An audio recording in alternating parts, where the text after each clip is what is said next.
Disseram então os apóstolos ao Senhor: aumente-nos a fé, acrescente-nos a fé. E disse o Senhor: se tivesseis fé como um grão de mostarda, diríeis a esta amoreira: desarraiga-te daqui e planta-te no mar, e ela vos obedeceria. Amém. Pode sentar, preste atenção na palavra de Deus.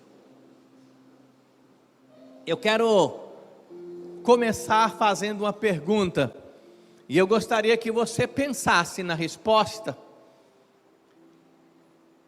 e analisasse.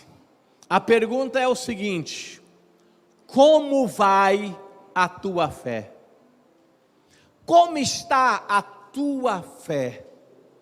Porque parece algo tão simples quando falamos em fé, mas a fé é a base de tudo. Todas as coisas espirituais estão firmadas, fincadas, baseadas, alicerçadas na fé. A salvação é pela fé, o batismo do Espírito Santo é pela fé, a cura é pela fé, Jesus vai voltar, é pela fé. Nós precisamos crer. A salvação é pela fé. Tudo que nós vivemos em Deus é pela fé. A fé é tão importante que ela é uma exigência de Deus, ou seja, não é opcional. Deus exige que tenhamos fé. A Bíblia diz em Hebreus 11:6 que sem fé é impossível agradar a Deus, porque é necessário que aqueles que se aproximem de Deus creia que Ele é galardoador dos que o buscam. Então é preciso ter fé. Sem fé é impossível agradar a Deus. Repita comigo: sem fé é impossível agradar a Deus. Mas como é que está a tua fé?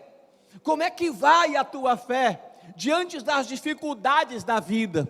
Meus irmãos, esse texto que nós lemos, se a gente bater o olho um pouquinho acima, nós vamos perceber que a pergunta ou o pedido dos discípulos: Senhor, aumente a nossa fé, e a direção de Jesus explicando sobre fé, ela vem após umas dificuldades. Se você chegar ao versículo 1 do capítulo 17, você vai perceber que Jesus está conversando com os discípulos e cobrando algumas coisas deles. Por exemplo, ao versículo 1, é impossível que não venha escândalo, vai vir o escândalo, mas ai daquele pelo qual o escândalo vem. Melhor lhes fora que lhes pusera o pescoço em um nó de atafona e fosse lançado no mar, do que fazer tropeçar um pequeno. Jesus estava chamando a atenção: olhe para vós mesmo, se teu irmão pecar contra ti, repreenda-o, se ele se arrepender, perdoa-lhe, e se pecar contra ti 7 vezes no dia, se pecar contra ti 7 vezes no dia, e 7 vezes no dia vier ter contigo dizendo: arrependa-me, perdoa-lhe. O discípulo olhou assim: mas pera assim, vai errar comigo o dia inteiro, e eu sou obrigado a perdoar? Jesus falou assim: é assim que funciona. Aí logo eles pensaram: Senhor, tem que ter mais fé. Aí eles fazem o pedido no versículo que nós lemos. Disseram então: Senhor, acrescente-nos a fé, aumente a nossa fé. Então aí eu já pergunto para você: como é que está a sua fé? Emendo com outra pergunta: a fé tem tamanho? Se nós formos olhar para Jesus e para os seus ensinamentos, nós vamos responder que sim, fé tem tamanho. Tanto é que Jesus chama muitas vezes a fé de pequena. Pequena é a vossa fé. Em outro momento, grande é a vossa fé. Então existem níveis de fé. Então logo nós percebemos que Jesus fala sobre que os discípulos precisavam sim ter fé, e eles chegam pedindo para aumentar a fé. Aí Jesus olha e diz assim, versículo de número 6, disse o Senhor: se tivesseis fé como um grão de mostarda. Ele então compara, preste atenção porque eu quero falar sobre essas duas coisas. Ele compara a fé com uma semente, fé e semente. Eu quero falar sobre a similaridade de fé e semente. Repita: fé e semente. Semente e fé. Aí Jesus disse: se vocês tiverem fé como a semente de uma mostarda, o grão de uma mostarda já é o suficiente para dizer a esta amoreira, ou seja, a uma árvore: desarraiga-te, ou seja, arranca-te pela raiz e planta-te no mar, e a árvore vos obedeceria. Jesus fala sobre o poder da fé. Por menor que seja a fé, ele compara a um grão de mostarda, e ele diz assim: olha, é o suficiente para transportar uma árvore. Em outras versões, ou melhor, outro evangelho, nós temos também o ensinamento sobre os montes, né? E aqui nós estamos falando sobre a árvore. Ele disse: essa amoreira, ela vai subir, sair pelas raízes e ser lançada no mar. Se vocês tiverem fé como um grão de mostarda, vocês vão fazer. Mas é claro que a fé não é algo visível, palpável. Se você disser assim: pastor, tem como o senhor me mostrar a sua fé? Eu não posso falar: pera um pouquinho, vou lá na minha bolsa, pego uma caixinha com uma pedrinha azul e fala: tá aqui, ó, a minha fé é desse tamanho, olha aqui a minha fé. Vocês podem ver, a fé logo, ela é vista através das ações. Então logo, o que determina o tamanho da fé é o que ela é capaz de fazer. É o que se realiza através dela, vai determinar, nesse caso, o tamanho da fé. Então a fé não tem como mostrar simplesmente como algo concreto. A fé se mostra pelas ações, pelas obras. Lembra que Tiago disse: a fé sem obra é morta, é como um corpo sem vida, é morto, e certamente não vai acontecer nada. Bom, Jesus comparou a fé com um grão de mostarda. Então, o que há de especial na fé e a semente de uma mostarda? O que a semente tem que a fé tem? O que elas têm em comum para Jesus fazer esta comparação? Será que é só o tamanho? Jesus queria mostrar para os discípulos que eles só precisariam crer. Não estava dizendo para eles: sai orando, lá na sua casa tem um pé de árvore, e está lá, as raízes estão derrubando o muro, aí você vai e faz uma oração: árvore, levanta-te da frente de casa e vá para o fundo, lá no quintal. Não é isso. Ele estava querendo mostrar o poder que a fé tem para que possamos construir. Nós estamos falando de projeto de vida 2022, uma nova história, e essa nova história, ela será construída pelo poder da fé. Então logo, é importante que eu olhe para a fé e analise bem a fé. Bom, o que uma semente tem? Deixa eu abrir minha Bíblia. Você não precisa abrir, porque a gente não dá tempo de esperar você abrir, mas eu vou citando aqui, ó. Vou ler João 12, 24. João 12, 24, Evangelho de João. Na verdade vos digo, que se uma semente ou um grão de trigo caindo da terra não morrer, fica ele só, mas se morrer, dá muitos frutos. Quando olhamos para a semente, imagina uma semente de milho, você coloca nas suas mãos uma semente. O que você vê quando põe na mão uma semente? É apenas uma semente. Mas se aquela semente for plantada, ela vai ser colocada na terra, ela deixa de existir para você, porque ela está debaixo da terra. Você não verá mais. Porém, quando você pensa que ela está simplesmente morta, lá dentro da terra está acontecendo um processo de transformação, ou seja, de vida. Então logo, quando olhamos para uma semente, nós não vemos vida nenhuma, mas quando ela é plantada, o processo de vida começa a aparecer. Nós não estamos vendo a vida no grão, mas nós sabemos que tem vida no grão. E uma semente de milho pode ser plantada e pode nascer um pé de milho que vai dar muitos milhos, e estes muitos milhos trarão milhares de outras sementes que, se plantada, trarão outras milhares que, se plantada, trarão milhões que, se plantadas, há um poder infinito de vida em uma única semente. Uma floresta inteira pode ser plantada através de uma só semente. A semente tem vida. Você mesmo é fruto de uma semente. Então, a semente, ela tem vida. Assim também acontece com a sua fé. A sua fé é como a semente, quando ela é jogada, quando ela é colocada em algo, em um alvo, em algo que você quer alcançar, mesmo que tudo prove ou mostre o contrário, ela vai começar a trazer vida. Ao ser jogado, enterrado no chão, a semente deixa de existir e nasce ali uma árvore. A semente germina, assim também é a sua fé, uma nova história. Como é que você pode viver uma nova história? Na verdade, Deus, Ele te dá essa oportunidade de construir, de viver uma nova história em todas as áreas da sua vida.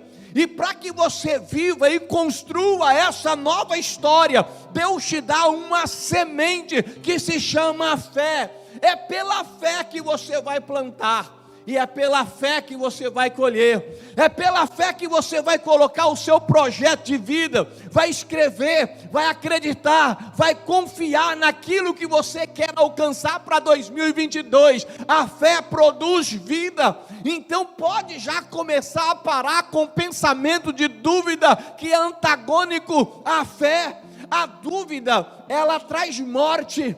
A Bíblia diz que o homem que duvida, diz Tiago na sua epístola, no capítulo 1, lá no versículo 6, 7, por ali, ele diz assim, que o homem que duvida não vai receber nada do Senhor. É semelhante ao barco que é jogado de um lado pelo outro, de acordo com as ondas.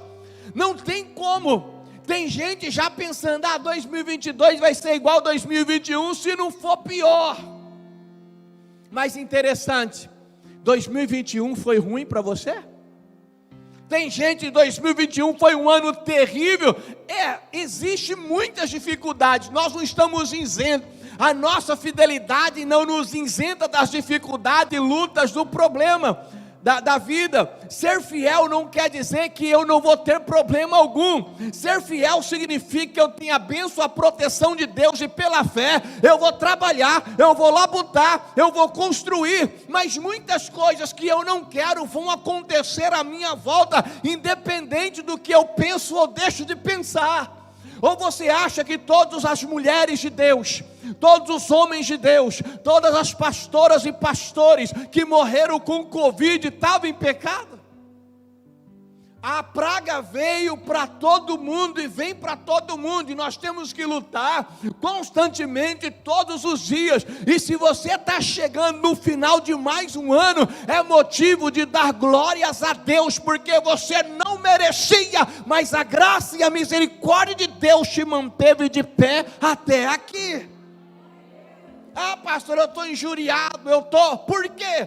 O médico falou que você tem 1 mês de vida, que você tem uma doença terminal, você só tem mais 30 dias de vida. Se o médico disse isso para você, começa a agradecer a Deus pelos 30 dias de vida, e creia que eles podem mudar também. Creia que o médico dos médicos pode trazer uma mudança em tudo isso, mas mesmo assim é motivo para agradecer. Imagina você que tem tudo na sua casa, come do bom e do melhor, tem ar condicionado, tem Netflix, tem internet, tem celular de última geração, você tem amigos, pessoas na tua casa. Nem toda a família Na verdade, família nenhuma é perfeita, todas têm os seus problemas, mas a gente gosta de focar no problema, a gente gosta de focar na dor, e se esquece de olhar para tudo aquilo que Deus tem dado. Comece a parar de reclamar, levante a cabeça, tome posse da semente da fé,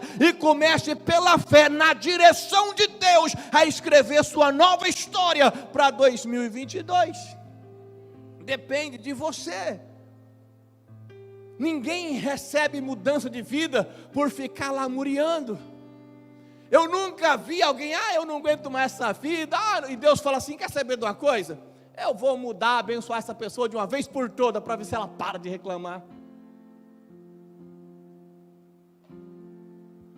Não é assim que funciona. A semente produz vida, e a sua fé produz vida, produz história, produz bênçãos. Marcos, deixa eu abrir minha Bíblia aqui, para quem vai anotar eu vou ler Marcos 9, 23. Marcos 9, 23.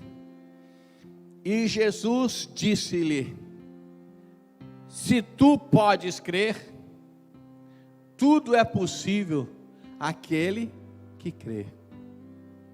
Uma pessoa que crê é uma pessoa que tem fé.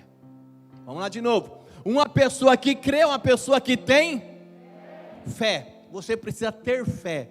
Fé com destino certo. Fé em Deus. Não é fé em qualquer coisa, porque fé é crer. Tem gente que acredita em duende. Tem gente que até hoje acredita que um dia a nave da Xuxa vai descer no seu quintal e vai sair o dengue. Você viu o que o dengue fez aí com o país, não é bom ou não? É dengue aquele bicho amarelo da Xuxa, é, né? Ou não? É praga? Tá na mesma linha. Errei por pouco. Então, a fé tem que ser em Deus. A fé tem que ser na palavra de Deus. A fé tem que ser direcionada com o destino certo. Então, essa fé, ela tem poder. Tudo é possível àquele que crê. Disse Jesus: você tem fé? Então tudo é possível. A fé tem um poder transformador, assim como existe esse poder na semente. A semente tem o poder de romper a terra. Você coloca uma semente, é claro que a gente facilita preparando a terra, adubando a terra, mas tem semente que nasce até entre os pedregais. Eu sempre travo ali quando eu falar de pedra, mas você entendeu, né? Uma terra cheia de pedras. Então, alguma semente consegue romper com força e vencer estes obstáculos do solo. Então é claro que da mesma forma a fé faz o impossível acontecer. Irmãos, imagina, vamos tentar imaginar uma semente debaixo da terra. Tente imaginar, ela começando a germinar. Imagine a vida dela como a sua. Imagine você uma semente. Para você entender melhor a semente, se coloque no lugar da semente. Debaixo da terra, tudo escuro. Aí você começa a germinar, mas tem terra. Você tem que começar a empurrar, forçar. Tem terra. Aí vai nascendo. Você tem que ir empurrando, vencendo obstáculo. Opa, uma pedra entorta daqui, outra entorta dali. Vai procurando a luz do dia. Isso certamente traria a você dores. Se você quiser fazer o teste, vem amanhã. Vamos marcar um horário, eu vou cavar um buraco ali no fundo, enterrar você e você vai tentar sair. Você vai perceber que causa dores. Imagina a semente com tudo isso rompendo o solo. A fé da mesma forma faz o impossível acontecer, mas às vezes elas trazem algumas dificuldades e algumas dores. Ela deixa às vezes na nossa caminhada, a nossa luta pela fé deixam cicatrizes. Cicatriz, irmãos, não é de todo ruim. Você lembra que em 2020, dia 5 de fevereiro, dia 4 para dia 5, eu caí no rio. Essa semana mesmo eu passei por lá, não tem como não pensar, era para eu ter morrido ali. E a maneira milagrosa como Deus me livrou daquele acidente. Às vezes eu não estou nem lembrando, aí eu olho para a minha mão, uma cicatriz me faz lembrar do acidente, apenas não dá nem para ver direito, está vendo? O dedinho da onde deu o soco no vidro para quebrar, para sair do carro, apenas uma cicatriz. Essa cicatriz, ela está aqui, eu acho que vai me acompanhar para o resto da minha vida aqui. Aí quando eu olho para essa cicatriz, tem gente que fala, uma cicatriz, eu vejo, sabe como? Um marco de vitória, é para me lembrar de onde Deus me tirou, e o que Deus fez, o milagre que Ele realizou. Às vezes as cicatrizes, é para isso. Deixa eu contar para você uma história rapidinho, presta atenção, visualize ela. Há muitos anos, em uma fazenda, uma tarde calorosa, por volta das 5 horas da tarde, uma criança pediu, mãe, posso ir tomar banho no rio? A mãe disse, pode meu filho, mas toma cuidado. A criança saiu correndo, e a mãe ficou da janela debruçada e olhando, o rio era no fundo de casa, e a criança estava com tanta vontade de chegar e se refrescar nas águas daquele rio, que ela já foi arrancando as roupas pelo caminho. Sabe como é criança? Já arrancou a camisetinha, jogou para o lado o short, o tênis, e já foi jogando dentro da água. Quando ele começa a entrar na água, a mãe de longe observa que na sua lateral direita de visão, existe um jacaré na grama, que vai se arrastando para dentro da água, de olho no menino. O menino entra na água de um lado, lá do outro lado o jacaré entra na água. A mãe, quando vê aquilo, o coração fica acelerado, apavorada, ela sai correndo, mas o menino já entrou na água, e ela sai gritando, filho, sai da água, o menino não consegue ouvir, olha para a mãe e fala, o que mãe? Bater na água, olha o que eu sei fazer, porque a primeira coisa que a criança faz quando entra no rio, na piscina, mãe, olha o que eu sei fazer, e o menino, mãe, olha aqui, sai da água, quando ele percebe que a mãe estava pedindo para sair da água e apontando que tinha um jacaré, a criança olha e ela começa a nadar desesperadamente em direção à mãe, e ela vem muito rápido, e quando ela vai chegando perto da mãe, era tarde demais. Quando a mãe chega à beira do riacho, o jacaré chega junto com a criança, e ele abocanha bem no seu pezinho, e a mãe segura em suas mãos, e a mãe puxa a criança, enquanto o jacaré força entre os seus dentes, e a mãe começa a gritar desesperado, e a criança a chorar. De repente um fazendeiro que passava por ali, vendo aquela cena, vai correndo, desce do seu cavalo, atira e mata o jacaré. Depois de um tempo, depois de um mês, a criança já se recuperando no hospital, ela recebe a alta, e um repórter vai entrevistar a criança, e ele então conversa com a criança para falar daquele milagre dela ter sobrevivido daquele ataque do jacaré.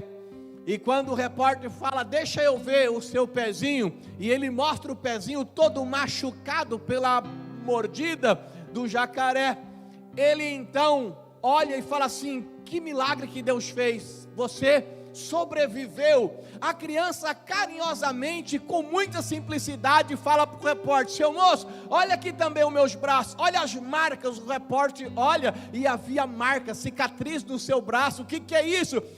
São as marcas da unha da minha mãe. A minha mãe cravou as unhas no meu braço, e o jacaré puxava e ela puxava, e as unhas dela entrou aqui na minha pele, e também ficou a cicatriz.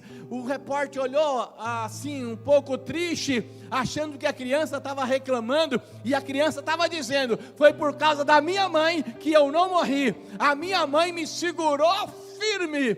Moral da história, às vezes na vida nós somos abocanhados por algumas lutas, por alguns problemas que tentam nos destruir, que tentam nos matar. Talvez você já passou por situações assim, em que você achou que era o fim e que não tinha mais jeito, mas Deus, de uma forma milagrosa, tirou você de lá. Você se esqueceu daquilo? Não. Você não tem amnésia. Talvez você, ao lembrar daquilo, não sinta mais dor, porque se sentir dor, sentir raiva, sentir nojo de algo terrível que aconteceu lá atrás, significa que as cicatrizes não foram ainda, o machucado não foi cicatrizado cicatrizado, que o problema ainda continua ali, precisa buscar tratamento. Mas quando a gente é curado, então logo a gente lembra, não tem mais dor, logo a gente lembra, não tem mais nojo, não existe nem sofrimento, mas existem as cicatrizes. Aquela cicatriz fala daquele tempo tão difícil que você passou, e você achou que ia morrer, mas as mãos de Deus te pegaram com tanta força, e Deus lutou, e assim Ele tem lutado por você o tempo todo, para que você não morra nas garras do inferno. E talvez algumas cicatrizes que você tem, que às vezes você até olha com uma certa reclamação, foram as mãos de Deus te protegendo e tirando você do perigo, e até aqui o Senhor tem sustentado você. Então pode agradecer, não importa o que você passou, não importa a luta, você tem motivos para agradecer, você chegou até aqui. Vamos aplaudir o Senhor.